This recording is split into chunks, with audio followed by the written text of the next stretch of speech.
All right, good to see everybody. It is Dr. Zaino, and welcome to day 3 of the I Am Hero Challenge / HeroRising. All right, so now we're starting to feel some momentum coming up, and also now we're going to start to get a little slightly uncomfortable. So if this is the first time you're watching, check out the videos. Video 3 was today, the cause of your secret identity. It's a really good one. The videos are between 2 and 10 minutes long, so they're very easy to watch. And then we follow up with a commentary. So when you're coming along, say hello, all right? Please put a like and also share. You can always tag someone in the comments and they'll be notified as well.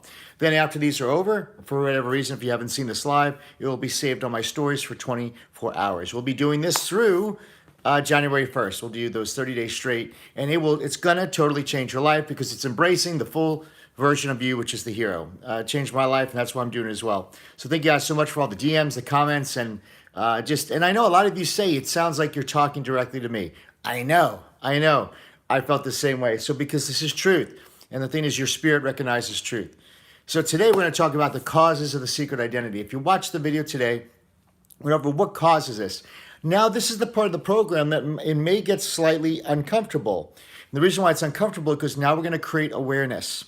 And when you're self-aware, self-awareness creates self-responsibility. And when you're responsible, then we can make a change. So there's no right or wrong here. There's no right or wrong, good or evil, just becoming aware of these things. And it's almost like auditing your life. And so today we talk, what is the secret identity? The secret identity, it's a less than watered down version of your truth, right? So it robs you, it robs you of, it blinds you of the vision, and it robs you of the permission to be the full expression of who you were created to be. So you're like, okay, great. So where's this stuff come from? Now that's where we'll get into it. So the secret identity, I believe that you'll hear me say, it's through teachers. And if you're a teacher, it's not against a teacher. It's through the institutionalized system of education, through preachers, right? Through religion, through dogmas, through cultures, passed down social heredity, through media, through news, through movies and shows, and since then I like to add, and social media, right? So none of these things inherently are wrong. Nothing's wrong. Even the secret identity is wrong. It's not wrong. It's the less than watered down version of your truth. It's robbing you of your potential. It's an old paradigm. So again, it's teachers. If you're a teacher, it's the teaching they have to teach. It's what was written in the history books. It's everything to make you believe a certain way. And what this does is teachers, preachers, dogmas, religions, culture, social heredity, and social media, it tells you what to think. I'll say it again. It tells you what to think. And when it tells you what to think, you think you're thinking. You're not thinking. What happens is like busyness in your mind doesn't mean you're thinking. It just means that you're gathering information. What do we do, right? You gather information. I'll sum it down. Whether I go to church, whether I go to school, anywhere, we're told, so it's pushed on you, their way of seeing it, whoever there is, right? You take in the information and you're expected to spit out that information. That's what school is, right? I study for a test. I learn, I spit out the right information on the test, and I pass the test. There's no thinking involved. I'm recycling information. So we tend to think that is thinking. We tend to think that is learning. But really, the true meaning of education is from the inside out. Even Montessori, who started the Montessori schools, they believed, kind of very like this message, that children, they don't come to school with an empty cup. Children come to school with a full cup. It's our job to allow them to empty that cup and experience that. So it's saying children are coming already with their innate gifts and talents. Let's allow them to discover their own truth, allow them to think for themselves, to come to their own truths and conclusions versus just being stuffed down their throat. So what starts to happen, we're being taught and inundated. And see, the greatest way to learn something is through repetition. And the message is the same. Have you ever seen online, they would show you like different TV stations reporting the news. And because it's all scripted and sent out to all the news stations, they're literally saying the same script. So these scripts are sent out to all the news stations and radio stations across the world, and they are reading off a teleprompter. And it's the same thing. So you realize, wow, this information I'm watching from this channel, it's scripted and it's taught to me in repetition for me to believe hook, line, and sinker what they're telling me.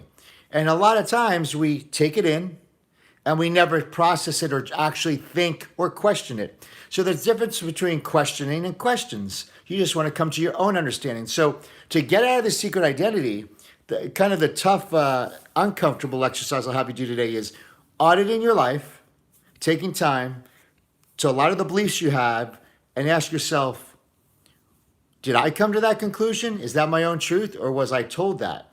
And if I was told that, did I discover that to be true, or I'm just believing it because I was told that? So imagine if we just went around. Now let's say we're let's say we're aliens, and we come and we look at this earth. Imagine if we say, "Where did you get that information?" I was told that.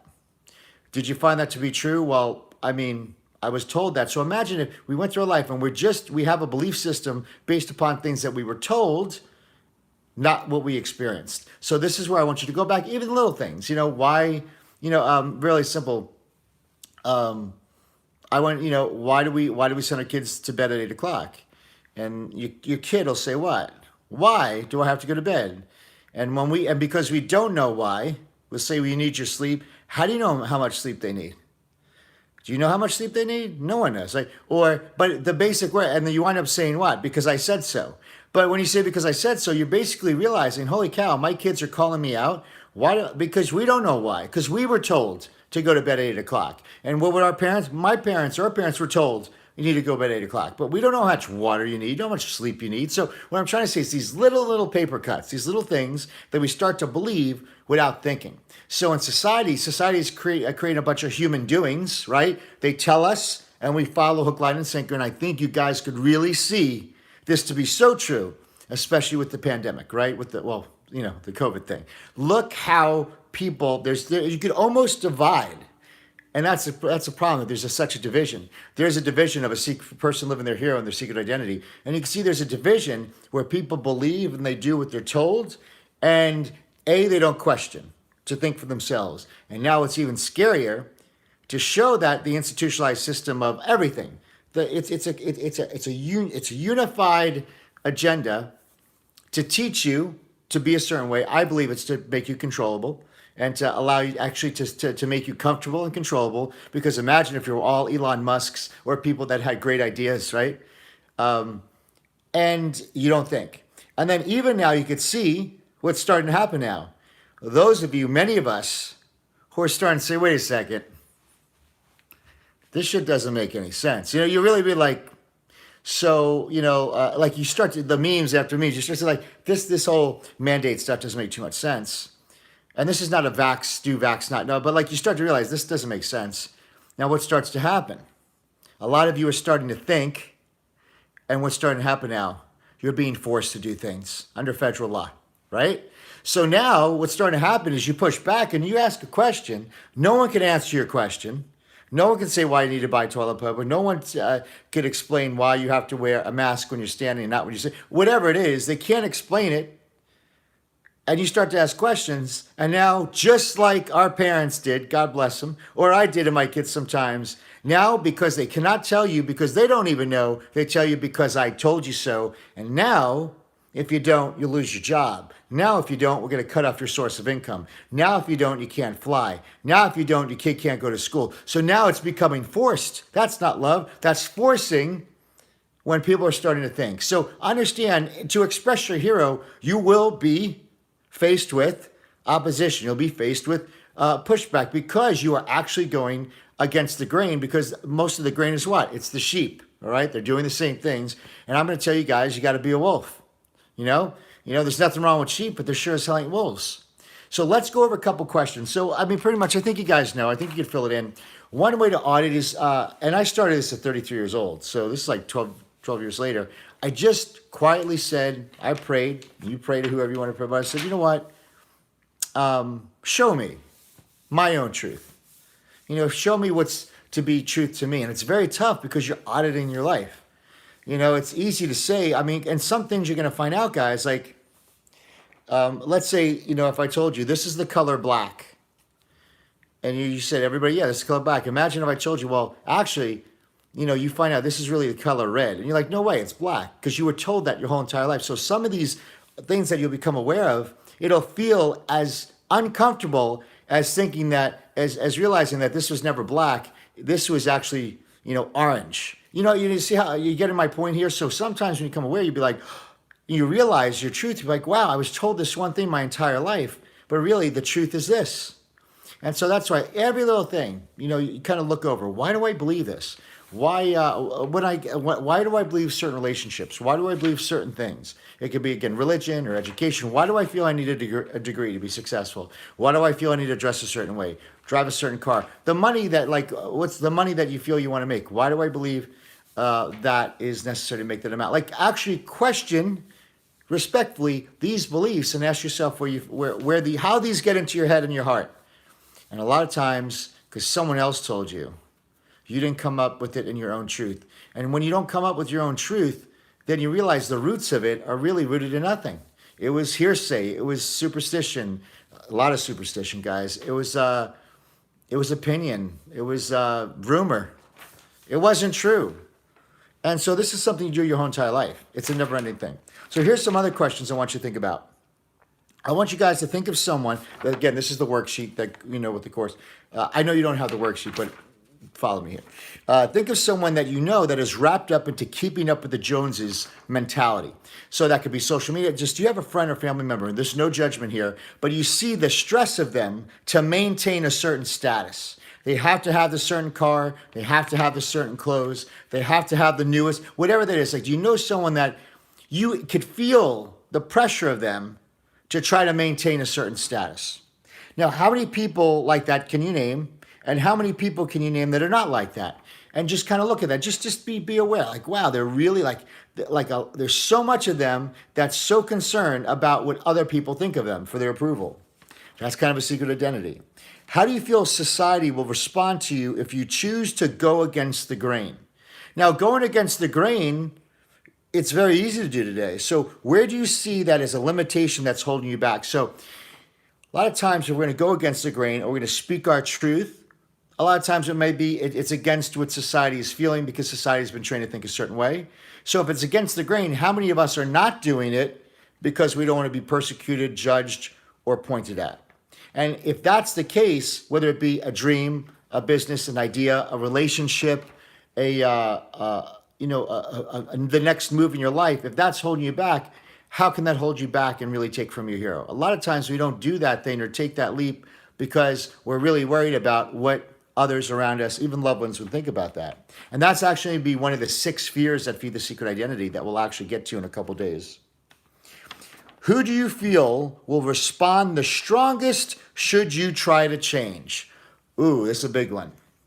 So if you start to express yourself and say, you know what, this is what was always inside my heart to do, whether it be art, to write, to sing, to pick up an instrument, to do something that's different than what you're doing now, but it's something you always loved. And it was almost something that, you kept it to yourself, and you express that, and you take that step out and do that.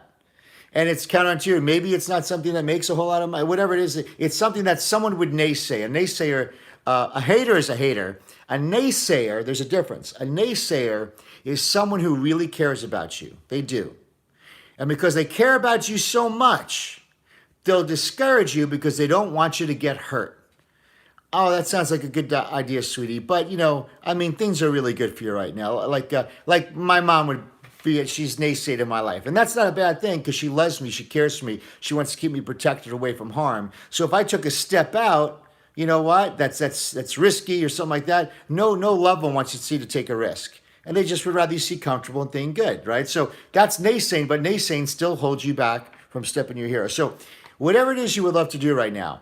And that's one thing. Remember, we talked about it. If I tell you, what do you love? Some of you would be like, I don't know. Because you got to court yourself. This is spending time with yourself. And spending time with yourself could be as little as 10 minutes a day with a blank sheet of paper going, what do I love? And if you don't know what you love, write down what you don't love. Because what you don't love, what's the opposite of what you don't love? Probably something close to what you love. And you write that down. So what are these things I love? And if I was to make that change, if I was to change that relationship, move out of that relationship, change that job, make that move, right? Ask that person out, start a blog or something, whatever that thing is. And who do you feel would respond the strongest should you try to change? And sometimes this right here could be something that holds you back. And listen, even if they don't respond, if that person holds you back, you'll wind up resenting them for not allowing you to go forward, right? So is there someone in your life that you feel, well, my parents would respond? There was someone who was a lawyer, very good, successful lawyer, and they worked for their father, right? And so even though you were very successful and they were taking on the firm, they just wanted to make a move. And the move was not a financial move. It was something that they called to do that they loved. And they felt so much pressure from their parent. Well, what are they going to, and they were an adult. They were in their 40s and 50s. And they felt so much pressure that it held them back for decades. And when they did make the move and everything like that, they're like, why didn't I do this 15 years ago? Right? So who in your life, not them personally, but that you feel that if you would let them down or they wouldn't approve, and that's the reason why you didn't make that move. And just think, how has society dictated your values? So this is just a thing where it really, the whole message of today is it's kind of auditing your life. It's taking a sheet of paper and think about, wow, why do I wear my, I mean, it could be as simple as, why do I wear my hair a certain way? Why do I wear a beard and not a beard? Just little things where it's not being nitpicky, but going through things that made up your paradigm, that story of your life, that secret identity, whatever it is. Like, why do you do the things you do? And can you separate things that you found to be true for you? That, like I say, I really like it. Meaning, like, I could tell you when it comes to certain foods, I could tell you, I tried that food and I don't like that food. I came to my own truth. I like this. Or are there things that you're doing robotically? Okay, you're just robot. You've been programmed, and you're robotically doing these things because you've been told to. And even if you took the time to actually question it, actually it scares you because you realize you don't even know why you're doing it. You're doing it because someone told you. Now, if someone told you to do something, this goes back to what is the secret identity? It's you're living out other people's subordinated values over your life.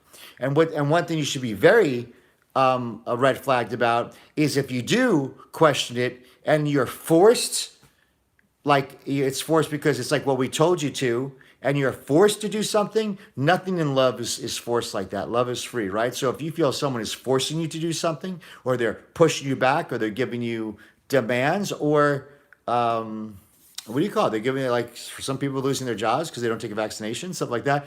That's not in love. That's in control. They're starting to control you. And then that's a huge red flag to be like, there's something fishy about that, and you need to find your own truth. And you know what? A lot of times people tell me, because I was in the health and wellness field, and people a lot of time used to tell me, I'm going to do my own research. And they were really full of shit most of the time, because they weren't telling me they were going to do their own research. They were basically telling me, you know what? I feel more comfortable in the dogma and paradigm I was taught than to actually take a little bit of time to look for myself and find my own truth and live by that truth. Because a lot of times that dogma is so strong and we believe it so hard, even though there's the truth, the dogma we believed is just so damn comfortable. And so because I know that, because I was the wise ass that I would have the research. I literally, my staff could tell you, I had a book like this and I had articles like that. I'm like, you want the research? And I pulled out this book. It was like it was very disruptive. Boom. Come on, let's do it right now.